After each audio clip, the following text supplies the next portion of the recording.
ಶ್ರೀ ಗುರುಭ್ಯೋ ನಮಃ ಹರಿ ಓಂ. ಓಂ ನಮಃ ಸೂರ್ಯಃ ಪಿತಾಮಹೋ ವ್ಯಾಸಃ ವಸಿಷ್ಠೋ ತ್ರಿಪರಾಶರಃ ಕಶ್ಯಪೋ ನಾರದೋ ಗಾರ್ಗ್ಯಃ ಮರೀಚಿರ್ಮುನಿರಂಗಿರಾಃ ಲೋಮಶಃ ಪೌಲಶಶ್ಚೈವ ಚವನೋ ಜವನೋ ಭೃಗುಃ ಶೌನಕೋಷ್ಟಾದಶಶ್ಚೇತಿ ಜ್ಯೋತಿಷ್ಶಾಸ್ತ್ರಪ್ರವರ್ತಕಾಃ. ನಮೋ ಋಷಿಭ್ಯಃ ನಮೋ ಮಹದ್ಭ್ಯಃ.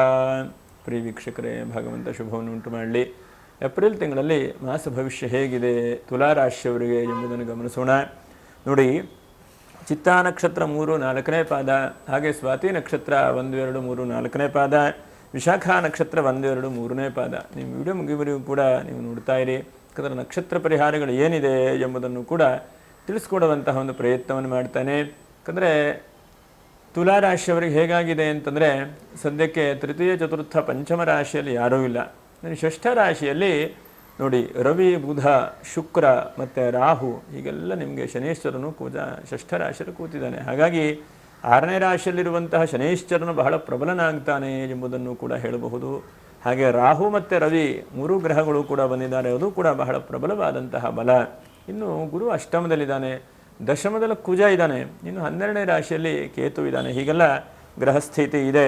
ತುಲಾರಾಶಿಯವರಿಗೆ ಒಂದು ಸಲ ಯೋಚನೆ ಮಾಡ್ತಾ ಹೋದರೆ ಕೈಗೆ ಬಂದಂತಹ ತುತ್ತು ಬಾಯಿಗೆ ಬರಲಿಲ್ಲ ಹೇಳುವಂತಹ ಚಿಂತೆ, ಟೆನ್ಷನನ್ನು ಮಾಡ್ಕೊಳ್ತಾ ಇದ್ದೀರಿ.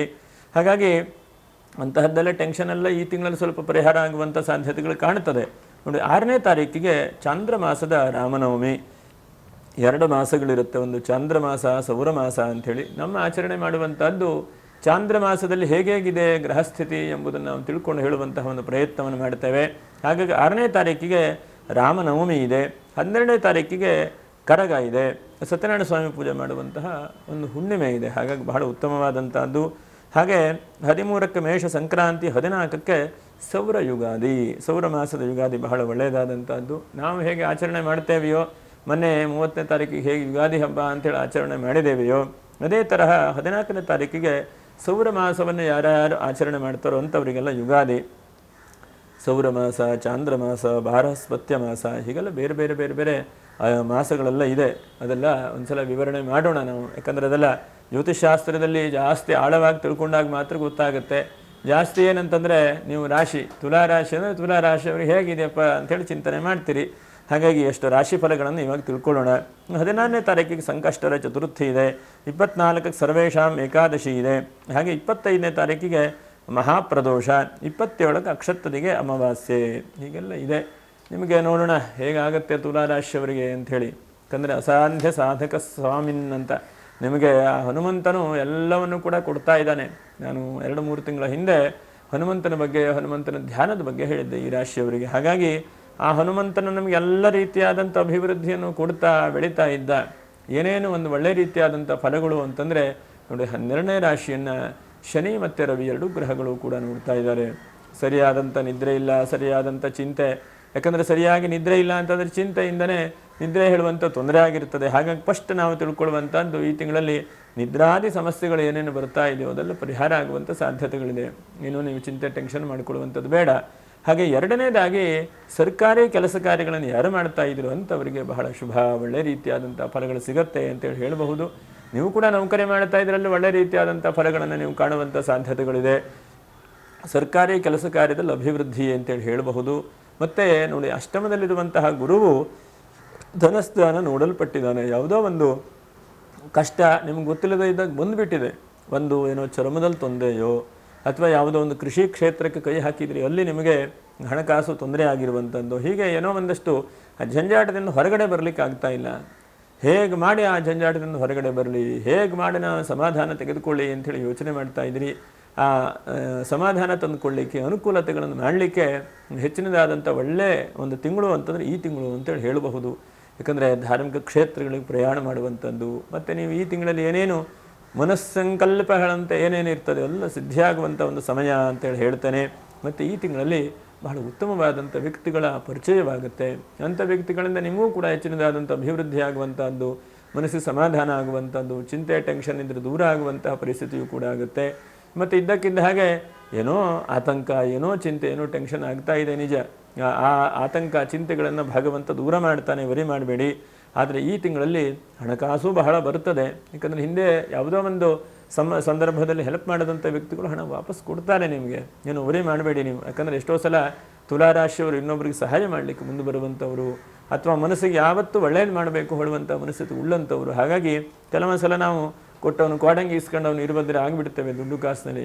ಹಾಗಾಗೋದಿಲ್ಲ, ವರಿ ಮಾಡಬೇಡಿ. ಈ ತಿಂಗಳಲ್ಲಿ ನಿಮಗೆ ಷಷ್ಠದಲ್ಲಿರುವಂತಹ ರವಿ ಮತ್ತು ರಾಹು ಎರಡೂ ಗ್ರಹಗಳು ಕೂಡ ಹಣಕಾಸು ನೀವಿದ್ದಲು ಬರೋ ಹಾಗೆ ಮಾಡ್ತಾರೆ. ಸ್ವಲ್ಪ ದೊಡ್ಡ ಪ್ರಮಾಣದ ಹಣವೇ ಬರುತ್ತೆ ನಿಮಗೆ. ಹಾಗಾಗಿ ವರಿ ಮಾಡಬೇಡಿ.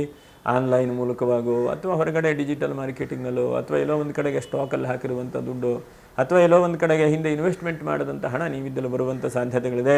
ಬಹಳ ಒಳ್ಳೆಯದು ಅಂತೇಳಿ ಹೇಳ್ತೇನೆ. ಮತ್ತು ನಿಮ್ಮ ಜೀವನದಲ್ಲಿ ನಿಮ್ಮನ್ನು ನೀವು ಈ ತಿಂಗಳು ತಿದ್ದುಕೊಳ್ತೀರಿ. ನಾನು ಹೀಗೆ ಮಾಡಬೇಕಪ್ಪ, ಇನ್ನೊಂದು 2 ವರ್ಷಕ್ಕೆ ಹೀಗೆ ಮಾಡಬೇಕು, 5 ವರ್ಷಕ್ಕೆ ಹೀಗೆ ಮಾಡಬೇಕು, 10 ವರ್ಷಕ್ಕೆ ಹೀಗೆ ಮಾಡಬೇಕು, ಹೀಗೆ ಮೊದಲಾದಂತಹ ಒಂದು ಯೋಚನೆಗಳನ್ನು ಭಗವಂತ ನೀಡ್ತಾನೆ. ಎಷ್ಟೋ ಸಲ ನಾವು ಯೋಚನೆ ಟೆನ್ಷನ್ ಮಾಡ್ಕೊಳ್ತಾ ಇರ್ತೇವೆ, ಒಂದು ಸರಿಯಾದರೆ ಒಂದು ಸರಿ ಆಗೋದಿಲ್ಲ. ಆದರೆ ಈ ತಿಂಗಳಲ್ಲಿ ಎಲ್ಲ ಸರಿಯಾದಂಥ ಅವಕಾಶಗಳು ಕೂಡ ಆಗುತ್ತೆ ನಿಮಗೆ.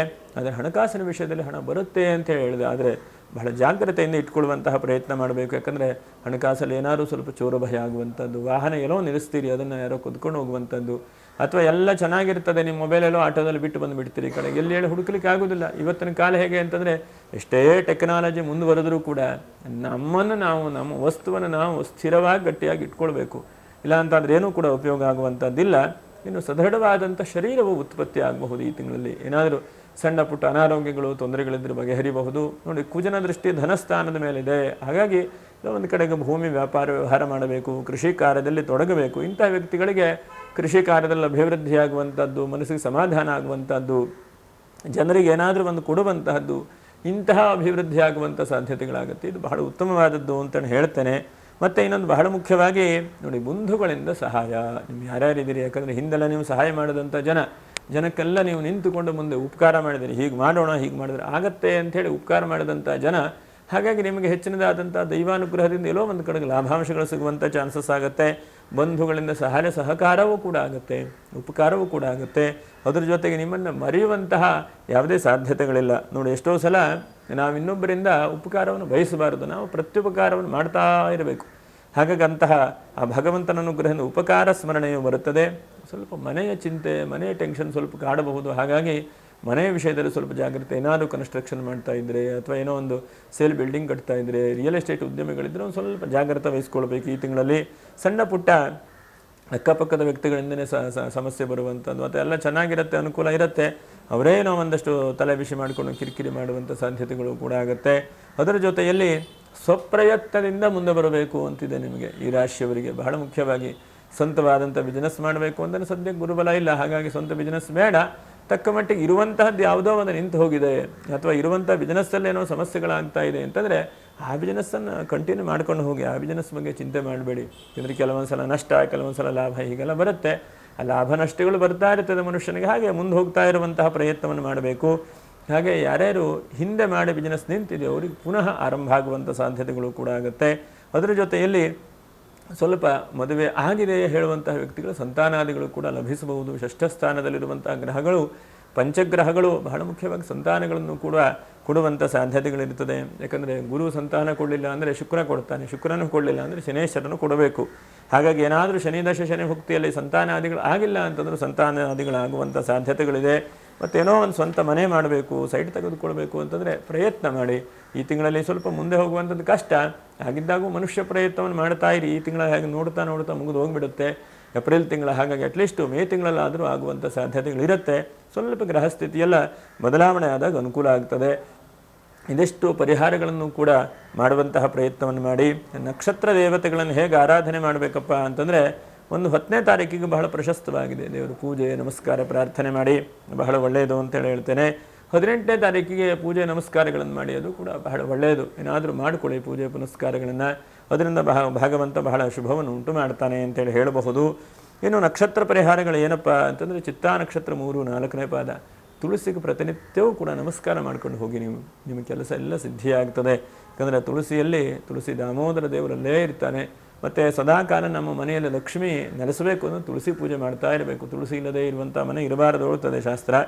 ಇನ್ನು ಸ್ವಾತಿ ನಕ್ಷತ್ರ 1ರಿಂದ 4 ಪಾದ, ಎಷ್ಟು ಸಾಧ್ಯ ಆಗುತ್ತೋ ಅಷ್ಟು ರಾಮನವಮಿ ಇದೆ. ರಾಮಚಂದ್ರನ ಮರಿಬೇಡಿ, ಜಪವನ್ನು ಮಾಡಿ. ಶ್ರೀರಾಮ ಜಯ ರಾಮ ಜಯ ಜಯ ರಾಮ, ಆ ರಾಮನಾಮ ಸ್ಮರಣೆಯು ಬಹಳ ಶುಭವನ್ನು ಉಂಟು ಮಾಡುತ್ತದೆ. ಮನಸ್ಸಿಗೂ ಕೂಡ ಒಳ್ಳೆ ರೀತಿಯಾದಂಥ ಅವಕಾಶಗಳನ್ನು ಕೂಡ ಕೊಡುತ್ತದೆ. ಇನ್ನು ವಿಶಾಖ ನಕ್ಷತ್ರ 1, 2, 3ನೇ ಪಾದ ನಿಮ್ಗೆ ಎಷ್ಟು ಸಾಧ್ಯ ಆಗತ್ತೆ ನೋಡಿ ಅಷ್ಟು ಗಟ್ಟಿಯಾಗಿ ಓಂ ಗಂಗಣಪತಯೇ ನಮಃ, ಓಂ ಗಂಗಣಪತಯೇ ನಮಃ, ಓಂ ಗಂಗಣಪತಯೇ ನಮಃ ಅಂಥೇಳಿ ಆ ಗಣಪತಿಯನ್ನೇ ಪ್ರಾರ್ಥನೆ ಮಾಡಿ. ಸಾಧ್ಯ ಆದರೆ 16ನೇ ತಾರೀಕಿಗೆ ಸಂಕಷ್ಟರ ಚತುರ್ಥಿ ಇದೆ. ನೀವು ಸಾಧ್ಯ ಆದರೆ ಗಣೇಶನ ದೇವಸ್ಥಾನಕ್ಕೆ ಹೋಗಿ ಒಂದು ನಮಸ್ಕಾರ ಮಾಡಿ. ಇದಿಷ್ಟು ನೀವು ಮಾಡ್ತಾ ಬನ್ನಿ. ಏಪ್ರಿಲ್ ತಿಂಗಳಲ್ಲಿ ತುಲಾರಾಶಿಯವರಿಗೆ ಆ ದೈವಾನುಗ್ರಹದಿಂದ ಬಹಳ ಶುಭವಾದಂತಹ ತಿಂಗಳಾಗುತ್ತದೆ. ಭಗವಂತ ಶುಭವನ್ನು ಉಂಟು ಮಾಡಲಿ. ಶುಭವಾಗಲಿ, ಮಂಗಲವಾಗಲಿ. ನಮಸ್ಕಾರ.